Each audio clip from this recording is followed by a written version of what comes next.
بسم اللہ الرحمن الرحیم۔ السلام علیکم ناظرین، میں ہوں شگفتہ بلوچ اور آپ دیکھ رہے ہیں میرا یوٹیوب چینل میرا جہاں۔ ناظرین، پاکستان کے معروف عالم دین مولانا طارق جمیل کے صاحبزادے آصف جمیل، جن کی گزشتہ روز المناک موت واقع ہوئی تھی، کل ان کی تدفین ہو گئی۔ تدفین کے موقع پر مولانا طارق جمیل صاحب بہت دل گرفتہ اور بہت ہی رنجیدہ دکھائی دیے۔ انہوں نے بڑے حوصلے سے اپنے نوجوان بیٹے کا جنازہ خود پڑھایا اور جنازہ پڑھانے سے قبل انہوں نے اپنے بیٹے کی یادوں کو تازہ کیا اور اپنے بیٹے کا نام لیتے ہوئے وہ کئی موقع پر غم سے نڈھال ہوئے۔ ان کی آنکھوں سے آنسو جاری ہوئے اور انہوں نے اپنے خطاب میں لوگوں کو بتایا کہ کسی بھی جوان بیٹے کی موت کا صدمہ جھیلنا کتنا مشکل اور کٹھن کام ہے، اور یہ صدمہ جو ہے وہی جان سکتا ہے جو یہ صدمہ جھیل رہا ہو یا جو اس غم سے گزر رہا ہو۔ مولانا صاحب نے اپنی بیٹے کی یادوں کو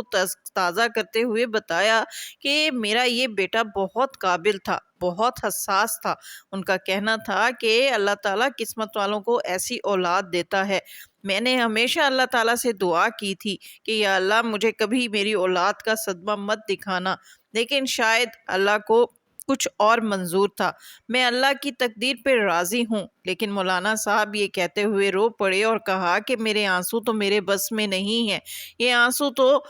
اسی طرح نکلتے رہیں گے، کیونکہ میرے بیٹے کی موت کا صدمہ بہت بڑا ہے۔ میرے دل پہ جو زخم لگا ہے وہ بہت گہرا ہے اور اس کو بھرنے میں ابھی وقت لگے گا۔ بیٹے کا نماز جنازہ پڑھاتے ہوئے مولانا صاحب اشکبار ہوئے تو وہاں موجود سینکڑوں لوگ بھی رو دیے۔ مولانا صاحب اپنے بیٹے کی قبر پر جب مٹی ڈال رہے تھے تو زاروں قطار رو رہے تھے۔ ان کا کہنا تھا کہ میرے اندر اتنا حوصلہ نہیں کہ میں اپنے ہاتھوں سے اپنے بیٹے کو لحد میں اتاروں،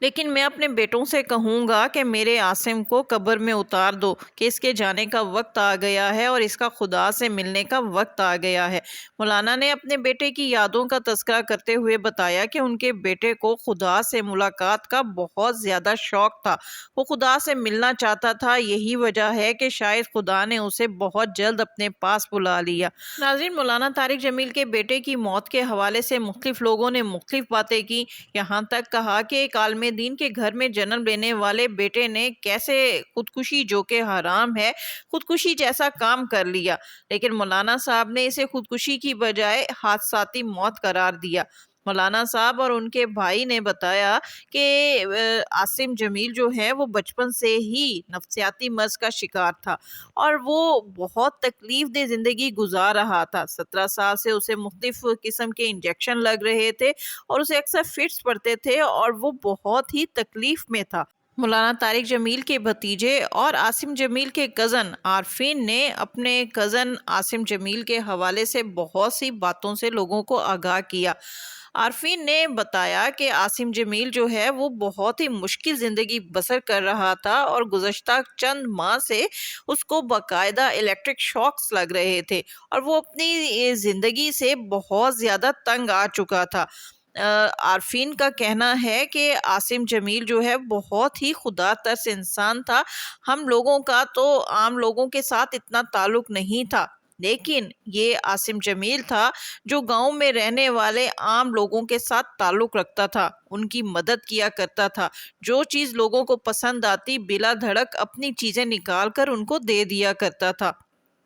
عارفین نے بتایا کہ عاصم جمیل جو ہے وہ لکھنا پڑھنا نہیں جانتا تھا، کیونکہ وہ بچپن سے ہی تکلیف دہ زندگی گزار رہا تھا۔ وہ مدرسے نہیں جا سکا تھا، وہ اسکول نہیں جا سکا تھا، لیکن اس کے باوجود اس نے صرف سن کر ہی 28 پارے حفظ کر لیے تھے۔ عارفین نے اپنے کزن عاصم جمیل کی یادوں کا تذکرہ کرتے ہوئے بتایا کہ عاصم جمیل ان کے خاندان کا وہ واحد بچہ تھا جو پورے خاندان کو اکٹھا کرنے کا ہنر جانتا تھا۔ عارفین کا کہنا تھا کہ چھٹیوں میں کوئی کینیڈا چلا جاتا تھا، کوئی دوسرے ملک چلا جاتا تھا، لیکن یہ عاصم جمیل تھا جو کہ سردیوں کی چھٹیوں میں یا گرمیوں کی چھٹیوں میں تمام کزنز کو، تمام اہل خانہ کو ایک جگہ پر اکٹھا کرتا تھا اور اس کی وجہ سے گھر میں رونق ہوتی تھی۔ ہم تو شہر کی زندگی کے عادی تھے اور شہر میں رہنا پسند کرتے تھے، لیکن عاصم جمیل گاؤں میں رہنا پسند کرتا تھا، اسے گاؤں کی فضا بہت پسند پسند تھی، گاؤں کے لوگوں سے محبت کرتا تھا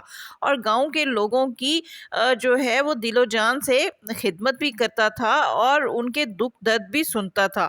عارفین نے بتایا کہ عاصم جمیل نے خود کو نارمل کرنے کے لیے بہت زیادہ محنت کی۔ اس نے کئی گھنٹے جو ہے واک کی، حتیٰ کہ 48 سے 28 کلومیٹر تک جو ہے وہ واک کر کے اپنا سٹیمنا بڑھانے کی کوشش کی۔ اسی طرح اس نے سائیکلنگ کے ذریعے بھی اپنے آپ کو نارمل کرنے کی کوشش کی، لیکن اب وہ بہت زیادہ تھک چکا تھا اور اکثر کہا کرتا تھا کہ وہ زندگی سے بہت زیادہ عاجز آ چکا ہے اور اس سے مزید تکلیف برداشت نہیں ہوتی اور وہ اپنے خدا کے پاس جانا چاہتا ہے۔ عارفین نے بتایا کہ عاصم جمیل نے 2 روز قبل بھی میرے بھائی کو کہا کہ وہ اس زندگی سے تنگ آ چکا ہے اور وہ خدا سے بس ملنا چاہتا ہے۔ عارفین کا کہنا ہے کہ عاصم جمیل جو ہے اسے اسلحے کا شوق تھا، وہ اسلحہ رکھنا پسند کرتا تھا اور اکثر جو ہے وہ اپنے ہاتھوں سے گن چلایا کرتا تھا۔ اور جس روز عاصم جمیل نے خود کو شوٹ کیا تو عارفین کا کہنا ہے کہ میں تھوڑی دیر قبل ہی گھر میں داخل ہوا تھا اور ہم دونوں اکٹھے مل کر جم میں ایکسرسائز کر رہے تھے، کیونکہ عاصم جمیل کو گھر کے اندر جم میں ایکسرسائز کرنا بہت پسند تھا۔ عارفین کا کہنا ہے کہ میں نے دیکھا کہ ہم دونوں جو ہیں وہ ایکسرسائز کر رہے تھے کہ اچانک عاصم نے جو سیکیورٹی گارڈ ہے اس سے پسٹل منگوایا، تو میں نے اسے منع کیا کہ یار یہ مت کرو، تو اس نے کہا کچھ نہیں کر رہا، بس میں پسٹل دیکھ رہا ہوں۔ اس کے بعد اس نے جو ہے وہ سیکیورٹی گارڈ سے کہا کہ اس میں، کیونکہ سیکیورٹی گارڈ نے جو اس کو پہلے پسٹل دی تھی اس میں سے اس نے گولیاں نکال لی تھیں، لیکن عاصم نے سیکیورٹی گارڈ سے کہا کہ اس پسٹل میں ایک گولی ڈال کر آؤ، تو سیکیورٹی گارڈ سے یہ غلطی ہوئی کہ اس نے پسٹل میں ایک گولی ڈال دی۔ عارفین کا کہنا ہے کہ میں اس وقت ڈر گیا اور میں نے جو ہے عاصم سے کہا کہ یار یہ گولی مت چلانا، تو عاصم نے کہا کہ ڈرو نہیں، میں تو بس ویسے دیکھ رہا ہوں۔ اس کے بعد عاصم نے کچھ جو ہے دیر کے لیے پسٹل کو روکا، پھر کچھ سوچا، اور عارفین کا کہنا ہے کہ خود کو مارنے کے لیے بہت حوصلہ چاہیے ہوتا ہے، شاید وہ اپنی طاقت کو جمع کرنے کی کوشش کر رہا تھا اور پھر یکدم اس نے اپنے سینے پہ پسٹل رکھا اور گولی چلا لی۔ عارفین کا کہنا ہے کہ عاصم نے یہ سب کچھ آنن فانن کیا اور مجھے سنبھلنے کا موقع ہی نہیں ملا اور میں یہ سب دیکھ کر بہت گھبرا گیا۔ اس کے بعد میں نے اپنے والد صاحب کو فون کیا اور انہیں اطلاع دی کہ عاصم نے خود کو گولی جو ہے وہ مار لی ہے۔ اس کے بعد عاصم کو جو ہے وہ فوری طور پر ہاسپٹل لے جایا گیا، لیکن وہ وہاں جانبر نہ ہو سکا اور اس کی راستے میں ہی موت واقع ہو گئی۔ اسی طرح عاصم جمیل کے جو چچا ہیں طاہر کمال، انہوں نے بھی یہی بتایا کہ اگر میں تھوڑی دیر پہلے ہی وہاں سے نکلا تھا، اور وہ کہتے ہیں کہ میں ابھی ٹول پلازا تک پہنچا تھا کہ مجھے عاصم کی موت کی خبر مل گئی۔ طاہر کمال صاحب کا کہنا ہے کہ اگر میں اپنے گھر میں ہوتا تو میں عاصم جمیل کو کبھی بھی ہسپتال نہ لے کے جاتا، کیونکہ ہسپتال میں ہمیں بہت زیادہ جو ہے تنگی کا سامنا کرنا پڑا۔ پولیس جو ہے وہ میت واپس نہیں کر رہی تھی، پولیس پوسٹ مارٹم کرنا چاہتی تھی، جبکہ ہم سب اس بات سے واقف تھے کہ عاصم نے اپنے ہوش و حواس میں یہ سب کچھ نہیں کیا تھا، وہ بہت زیادہ تکلیف میں تھا اور اس نے تکلیف سے بچنے کے لیے اپنی زندگی کا خاتمہ کیا۔ اور اس کے بعد ہم نے ڈی پی او صاحب کو اور دیگر پولیس اہلکاروں کو سمجھانے کے لیے ہمیں کافی وقت لگا اور تقریباً 2-3 گھنٹے کے مذاکرات کے بعد ہم پوسٹ مارٹم کیے بغیر ہی میت کو گھر لے کر آئے۔ بہرحال مولانا صاحب کے نوجوان بیٹے کی جو ہے وہ موت ہوئی ہے اور اس موقع پر ہمیں مولانا صاحب کے لیے جو ہے